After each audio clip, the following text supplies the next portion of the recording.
Wow, Malaysia ini bersiap menjadi raja AI di Asia Tenggara. Indonesia iri nggak sih liatnya gitu kan, investor asing menyerbu Malaysia. Seperti apa pemberitanya? Buat teman-teman Positive People, subscribe dulu Wow Channel terlebih dahulu. Terima kasih nih buat yang udah subscribe, yang selalu nonton, yang ngasih semangat, yang ngasih support, yang ngasih komen-komen baik dan sebagainya. Pokoknya terima kasih banget. Terima kasih. Sekali lagi jangan lupa subscribe. Kita lansir dari CNBC Indonesia. Alasan Malaysia ramai diserbu asing, krisis besar mengancam. Malaysia menjadi salah satu negara yang paling cepat merespon popularitas teknologi kecerdasan buatan atau AI, terutama dari sektor pembangunan infrastruktur pusat data atau data center. Pemerintah Malaysia ini memusatkan wilayah Johor sebagai sarang data center AI untuk memenuhi kebutuhan yang membludak akan penyimpanan, pengelolaan, dan pelatihan sistem AI. Padahal Johor Bahru 3 tahun lalu merupakan lahan yang diperuntukkan bagi industri perkebunan kelapa sawit. Kini jarak 100 mil dari pohon-pohon tropis tersebut dibangun gedung-gedung data center yang membentuk proses konstruksi AI terbesar di dunia. Terbesar bos di dunia. Perusahaan asing berbondong-bondong menyasar Johor untuk berinvestasi data center. Beberapa di antaranya ByteDance yang menggelontorkan dana 350 juta US dollar dan Microsoft yang membeli lahan 49 hektar atau senilai 95 juta US dollar. Google menggelontorkan dana sebesar 2 miliar US dollar pada Juni lalu. Investasi tersebut untuk membangun pusat data dan wilayah cloud pertama di negara tersebut. Baru-baru ini Blackstone membayar 16 miliar US dollar untuk membeli operator data center Airtron yang salah satu lokasinya di Johor Bahru. Lalu Oracle juga mengumumkan investasi 6,5 miliar US dollar untuk sektor data center di Malaysia, meski tak menyebut spesifik lokasinya di mana.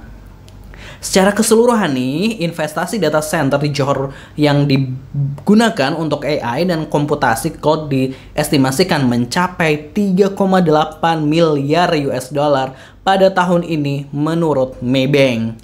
Kenapa nih asing lebih ramai memilih ke Malaysia gitu ya? Kita lihat dulu masih dalam cnbcindonesia.com.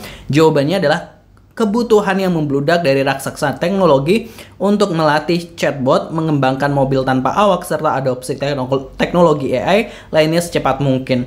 Untuk mengakomodir kebutuhan itu, mereka membutuhkan data center yang mencakup ribuan chip komputer. Infrastruktur itu membutuhkan kapasitas listrik yang besar dan sumber daya air untuk pendinginan. Virginia Utara selama ini dikenal sebagai data center terbesar di dunia karena kapasitas listrik, lahan, dan air yang mumpuni, namun suplainya makin tergerus. Raksasa teknologi juga tidak bisa mengandalkan satu lokasi saja di AS untuk membangun data center yang banyak. Makanya raksasa teknologi melirik wilayah lain yang juga menyediakan lahan, listrik, dan air dalam jumlah besar. Johor memiliki daya tarik karena mengakomodir semua kebutuhan itu. Nah, itu salah satu alasannya. Terlebih, Malaysia juga memiliki hubungan yang baik dengan AS dan Tiongkok, Cina, sehingga memperkecil resiko politik untuk perusahaan-perusahaan yang hendak berinvestasi.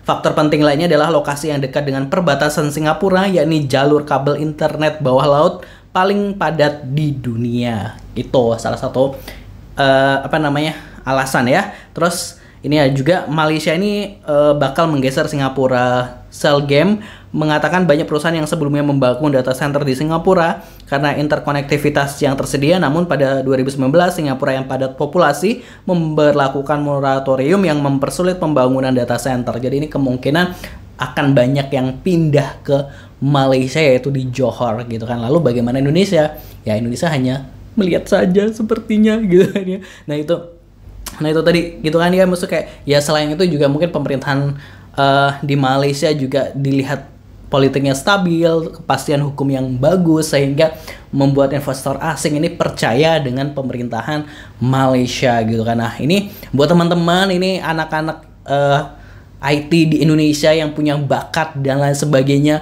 kalau memang misalnya ini cobalah cari lowongan kerja terkait IT dan lain sebagainya ke Malaysia aja, nggak apa-apa gitu. Karena kalau emang di sana bisa menawarkan pekerjaan yang lebih baik, gaji yang lebih oke, kenapa harus bertahan gitu kan di sini, apalagi di sini badai PHK lagi tinggi-tingginya gitu kan. Jadi kalau ada kesempatan untuk bekerja di ini kan tadi banyak banget ya yang investor di Malaysia, kalau ada kesempatan untuk ke sana, let's go aja ke sana untuk menambah relasi, menambah pengalaman gitu. Lebih baik hujan emas di negeri orang daripada hujan batu di negeri sendiri. Bener gak sih?